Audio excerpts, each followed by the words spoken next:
हाँ राजा साहब जी, मधुर संगीत के बीच ये लोगों की बातचीत की भुनभुनाहट पार्टियों की खास पहचान है, क्यों? जी जी जी। वैसे सक्सेना साहब, आपकी वकालत कैसी चल रही है? बढ़िया चल रही सर। हाँ? अभी पिछले केस की तैयारी चल रही थी, जिसकी बहस के लिए दीक्षित साहब सुप्रीम कोर्ट गए हुए हैं। अच्छा अच्छा, उसी में व्यस्त है। सक्सेना साहब, मेरा तो समझिए ना कि एकदम भीड़ भाड़ में दम घुटने लगता है। मेरे साथ बिल्कुल उल्टा है। होता है? क्या? अरे आपने कहा ना कि आपके साथ बिल्कुल उल्टा है। ओह वो आज कहाँ बहस में बिजी हो गए, बताइए। कहाँ, वहीं लाइब्रेरी में बैठे हैं दोस्तों के साथ। अब भाई मुझे इतनी फुर्सत कहाँ जो मैं ये जानती कि मुद्दा क्या है।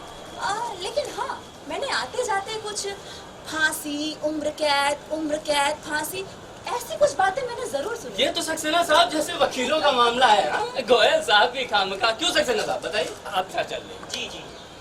तो मैंने कहा ठीक ही तो हुआ भाई, फांसी न होती उम्र कैद हो जाती, जो कि बिल्कुल ठीक ना होता। इसी बात पर कुछ लोग ये जिद पकड़ के बैठ गए कि उम्र कैद फांसी से ज्यादा ह्यूमन है। अच्छा हाँ, मैं तो समझता हूँ गोयल साहब, दोनों ही बातें गलत। दोनों का ही उद्देश्य बिल्कुल एक, जीवन का समाप्त हो जाना और जीवन का सामान्य धारा से अलग हो जाना, दोनों एक ही बात है। और तब जबकि कोई व्यवस्था किसी व्यक्ति को जीवन दे नहीं सकती, उसको ये भी अधिकार नहीं है कि वो उससे उसका जीवन छीन ले। अरे भाई ये नए उम्र के लोगों के साथ यही सबसे बड़ी दिक्कत है, किसी विषय पर जानकारी नहीं होती है पर फतवे जारी करने लगते हैं आप। बात किसी उम्र की नहीं, फांसी और उम्र कैद की चलिए गोयल साहब। अरे क्यों नहीं चलिए, बिल्कुल चलिए। अच्छा एक बात बताइए, आप उम्र कैद ही चुनेंगे, ऐसा क्यों? क्योंकि मर जाने से किसी भी हालत में जीना बेहतर है। साहब ये बताइए, मर्डर और बलात्कार जैसे जघन्य अपराध के अपराधियों को तो मैं समझता हूँ गोली मार देनी चाहिए, नहीं तो फांसी की सजा देनी ही देनी चाहिए। यही तो मैं कह रहा हूँ। बिल्कुल तनेजा साहब, दरअसल जज्बात में बहकर हम यही सोचते हैं और यही करना चाहते हैं। लेकिन मैं फिर से आपका ध्यान दिलाना चाहूंगा, गोयल साहब की बात कह रहा हूँ। इन्होंने कहा कि फांसी से मनुष्य को तुरंत मुक्ति मिलती है, मतलब अपराधी को हम उसकी सजा से तुरंत मुक्त कर रहे हैं, जबकि उनके जघन्य अपराध की वजह से पीड़ित और उसके परिवार वाले जिंदगी भर के लिए एक तकलीफ झेलते हैं। तो क्यों ना ऐसे जघन्य अपराधियों को जिंदगी भर के लिए उस तकलीफ का एहसास कराया जाए कठिन उम्र कैद देकर। बिल्कुल ठीक कहा सक्सेना साहब आपने। और फिर गोयल साहब, इतिहास में ऐसे तमाम उदाहरण पड़े हैं कि जब किसी कोर्ट ने किसी निर्दोष आदमी को फांसी की सजा दी। अरे और आपके बीच में बाजी 10 करोड़ रुपए 10 साल के लिए लगी इसी बात। ठीक।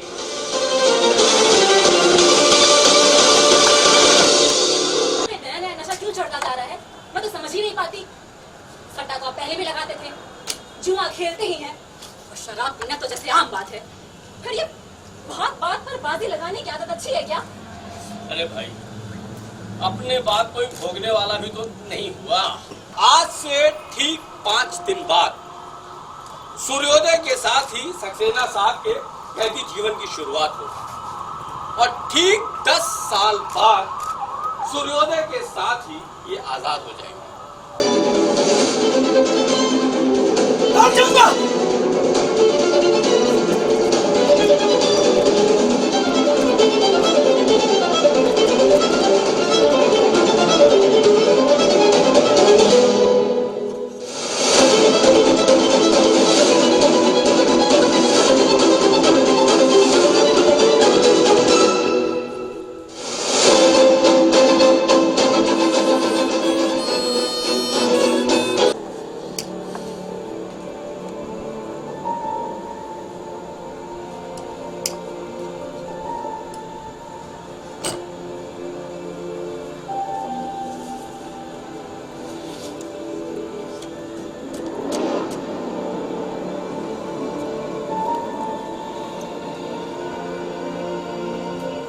देखे मन में लागत रहा कोनो गलती हुई रही तबे तो।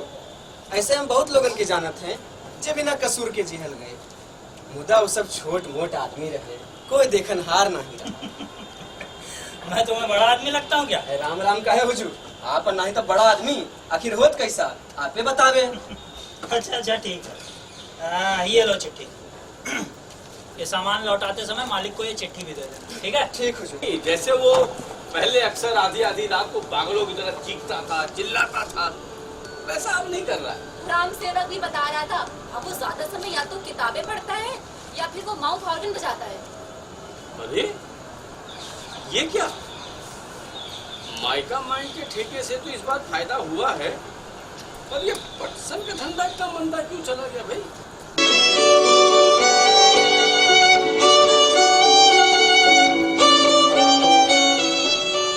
राम राम। ओह, आ गए। हाँ हुजूर। आज सही समय पर आए हो। मालकिन कुछ कह रही थी क्या? जी कहती थी दिन रात यहीं तो रहना है, जाना कहाँ है जो 10 बजे तक खा लेने की हड़बड़ी। अच्छा, फिर तुमने क्या कहा? क्या कहता, बतला दिया कि आप तो सब लोगों की तरह रोज काम पर जाते हैं। अचरज हुआ उनको, समझ में नहीं आया। फिर क्या हुआ? जी बताया उनको। यार ऐसे ही घाटा लगता रहा तो फिर 2-4 सालों में तो मैं बिल्कुल बर्बाद हो जाऊंगा। मालिक, मालिक ये चिट्ठी।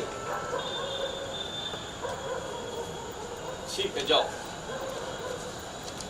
सक्सेना की है।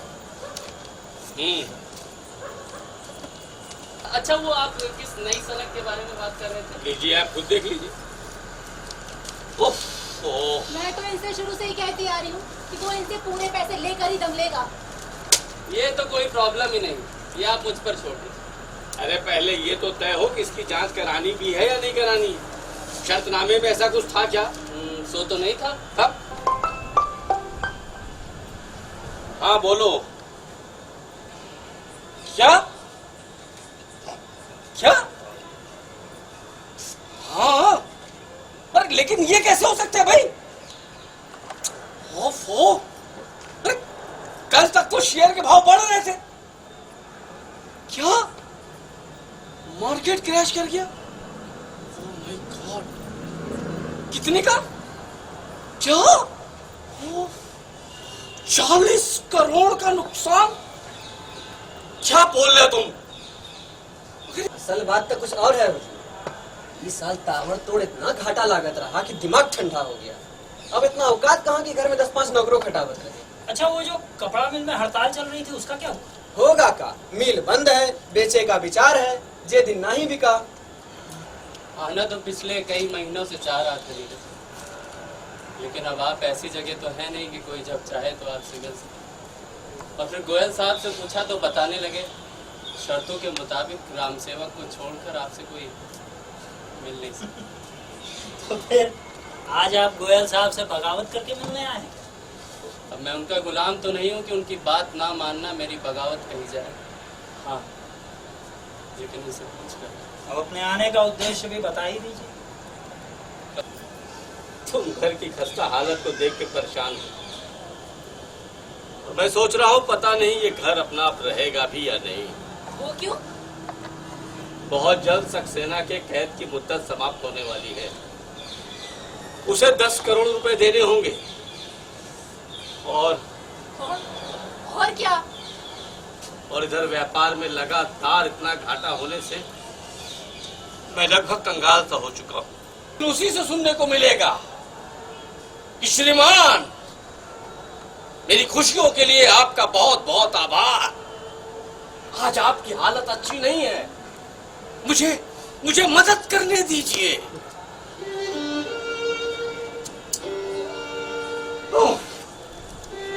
मुझे बर्बाद होने से सिर्फ एक चीज रोक सकती है, और वो है सक्सेना की मौत।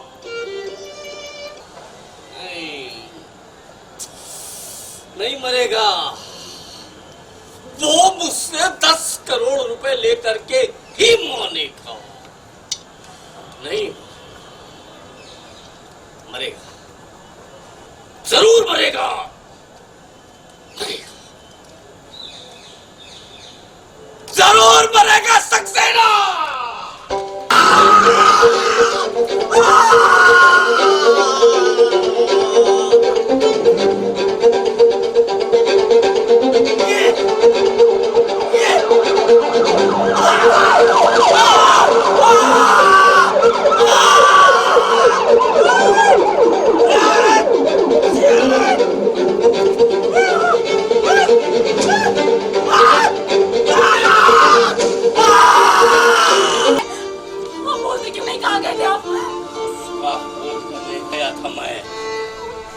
किसका खून? सक्सेना का। ये क्या होता जा रहा है आपको? आपने सोचा भी है खून का इल्जाम आपके ऊपर साबित हो गया तो क्या होगा? नहीं पाया उसे। क्या उसको पता चल गया कि आप उसका खून करने गए थे? कि मुझे उसके मेज पर ये कागज मिला जिसमें कुछ लिखा हुआ था। मुझे लगा इसे पढ़ना चाहिए। वो जरूर अपने 10 करोड़ रुपए को लेकर क्या क्या सपने पाल रखे वही लिखा होगा। गोयल साहब, कल सूर्योदय के साथ ही मैं आजाद हो जाऊंगा, पर यहाँ से जाने से पहले कुछ बातें मैं आपको बतला देना जरूरी समझता हूँ। अपनी कैद के दौरान पिछले 10 वर्षों में मैंने आपकी भेजी किताबें खूब पढ़ी, लेकिन मैं कहना चाहता हूँ कि जीवन और स्वतंत्रता के बारे में जो कुछ भी उन किताबों में कहा गया था उससे मैं सहमत नहीं। धरती जैसी ठोस चीज की तुलना में स्वर्ग और नर्क जैसी काल्पनिक और हवाई चीज पसंद करने वाले आप जैसे लोगों की समस्त जीवन धारा को मैं तुच्छ समझता हूँ, उसका तिरस्कार करता हूँ, बल्कि उससे घृणा करता हूँ। बकवास कर रहा है ये। जीवन धारा के प्रति अपनी अपार घृणा और घोर तिरस्कार को व्यवहार में प्रमाणित करने के लिए मैं आपके 10 करोड़ रुपए छोड़ रहा हूँ। आपसे 10 करोड़ रुपए पाने के अधिकार से खुद को वंचित कर अपनी सारी शर्तें तोड़कर मैं निर्धारित समय से ठीक 10 मिनट पहले ही कैदखाना छोड़कर ताकि आप गोयल साहब अपना धन अपने पास रख सकें।